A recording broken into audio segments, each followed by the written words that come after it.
Beast summed up 2018 Box Spirit comment. Rob Houwing, Sport 24 chief writer, Cape Town, a moment completely unrelated to the fanfare around his 100th Test appearance encapsulated the national treasure who is on Saturday. On a day dripping with emotion both for him and an appreciative public in Bloemfontein, as he became the 6th Springbok to reach the three-figure mark in caps and only second in a winning cause on the day, his own match was already over when he produced probably his most animated gesture of the big occasion. The ever-popular, yet publicly bashful Beast had been substituted for in the 44th minute, raising the odd eyebrow for how early it was in the second half, considering his own typically wholehearted, excellent shift to that point. It seemed there was substantially more petrol in Mtawarira's tank, but new coach has also been pretty decisive and consistent so far in his confidence in his bench. Resources to help turn screws on opponents, his subs have overwhelmingly not let him down over the course of the victorious first two tests against England. Always hailed as a meticulous planner, Erasmus also monitors workloads diligently and is so clearly already thinking further down their line or to bigger pictures when he makes certain strategic decisions in the interests of collective zest and freshness. Some sportspeople throw an obvious strop, or at least a more subtle, mini version of that, when hauled off the park. Completely as per norm, Mtawarira took his subbing with uncomplaining grace, whatever he may have been feeling inside. What's more, just 5 minutes later, a healthy hint of justification for the coach simultaneously replacing both starting props, Mtawarira and a notably less convincing Frans Malherbe, came to the fore. The Boks produced a monster scrum effort near the England try line, with Kitechoff popping his direct rival in the set-piece. Referee Roman Puat had little hesitation in running to the posts to award a penalty try as the scrum went to ground with South Africa on the brink of rumbling over the whitewash anyway. Television cameras quickly turned to the row of pitch-side box substitutes and already subbed personnel, where the man leading the adulation was none other than the veteran Mtawarira.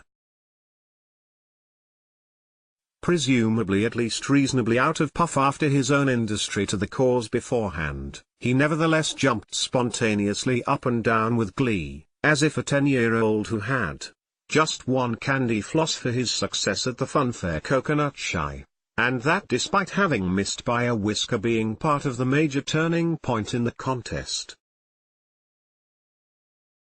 Broader cause before self. It has been the exemplary story of Mtawarira's professional rugby life, his rarely economical list of major teams, Sharks, Springboks, only bearing out his deep sense of loyalty. It was also a compelling reason for the South African rugby public to only bolster further their affection for a 32-year-old demonstrating what seems a stiffening, rather than receding, appetite for Premier-level rugby. He and Sa Rugby earned a minor, half-jocular brickbat in at least one major Sunday newspaper for the fact that the player reportedly gave only one interview, for SuperSport, in the immediate lead-up week to his ton-up celebration. In principle that could not substantially be faulted. Then again, anyone who has had media dealings with the gentle, though profoundly deep-voiced giant, will also be aware that he is genuinely shy and sometimes awkward, while never being anything less than courteous and pleasant. In such situations, whenever massed camera lights flash in unison in front of him, you can almost sense Mtawarira wishing to sink his head into one of his generous shoulders, embarrassed and bemused by all the fuss. He is so evidently most at peace, at least when it comes to his salaried duties, somewhere deep within the ranks of his squad mates, and quite happy and relieved for more flamboyant or more obviously superstar players, usually not props. Let's face it, to soak up the limelight. Esteem in which he is held among his Bok colleagues, regardless of franchise location or position on the field, was only borne out in the pitch-side scenes after he had been awarded his gold cap for the century, with an ongoing clamour by many of them for selfies with the gnarly old warrior. He will be glad now, I'm pretty sure, that the hoo-ha, so fitting though it was, around him is over. Challenging though he would have found some aspects of it, the way his iconic date on Saturday panned out just made so many of us so chuffed for Beast.